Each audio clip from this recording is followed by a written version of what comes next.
जय गुरुदेव। परमार्थ को प्रधानता देनी चाहिए। सन 73 की बात है। मेरी बड़ी लड़की की शादी तय होने को थी।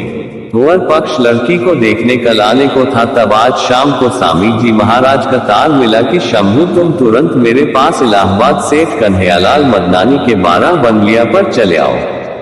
भाई साहब भाई राम समुद्र जी ने कहा कि शंभू तुम कल कैसे इलाहाबाद जाओगे? लड़के वाले लड़की को देखने आने वाले हैं। ऐसे समय में तुम्हारा कल जाना संभव नहीं है।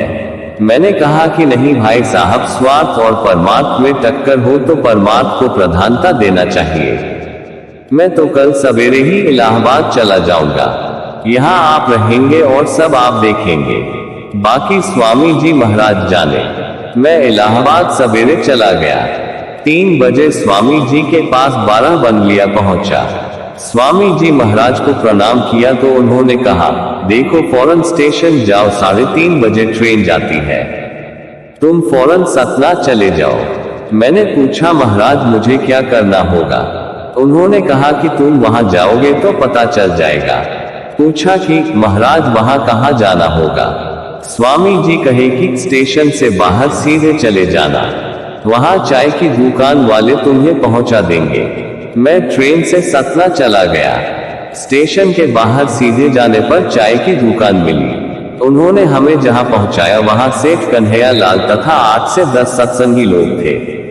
पता चला कि चित्रकूट कांड में जो लोग जेल में हैं उनकी जमानत नहीं हो रही है। वहां का कानून है कि जिसके पास भैंस हो वही जमानत ले सकता है। उन सत्संगियों में एक गोरखपुर के भी प्रेमी थे, स्वामी जी के बड़े प्रेमी थे तथा पहाड़ों पत्थरों पर भी प्रचार वाक्य लिखते थे। उनके परिचित एक सरदार जी वहां थे जिसके पास 16 भैंसें थी, पर वे किसी बात से सत्संगियों से नाराज हो गए थे और सरदार को बुलाने से साफ मना कर दिए थे। वे किसी की भी बात नहीं मान रहे थे। जब मैंने ये समस्या सुना तो स्वामी जी महाराज को याद कर उन्हें एकांत में लिवा ले गया और उनके भाव भक्ति की याद दिलाकर समझाया कि यह स्वामी जी महाराज का काम है, इसमें कोई अपना अहम और टेक नहीं पकड़ना चाहिए। काफी देर तक समझाने पर गुरु महाराज की दया से वे मान गए और सरदार को सवेरे लिवा लाने को तैयार हो गए। तब रात को 9:30 बजा था। मैं लोगों के पास आकर बताया कि वे भाई सवेरे जाकर सरदार जी को लिवा लाएंगे और कल कचहरी में सबकी जमानत हो जाएगी। तब मैंने सोचा कि यह कैसा कानून है कि भैंस वाला ही जमानत ले सकता है। वकील से मिलकर इस बात को समझ लेना चाहिए। अतः 2-3 लोगों को लेकर 10 बजे रात को वकील के यहाँ गया। उनसे समझा तो उन्होंने कहा कि नहीं, यहाँ ऐसा ही कानून है। अगर भैंस वाले आदमी अपना कागज लेकर आएंगे कि उनके पास 16 भैंसें हैं तो जमानत हो जाएगी। तब रात को सब लोग सो गए। सवेरे उन प्रेमी को सरदार जी के पास भेजा।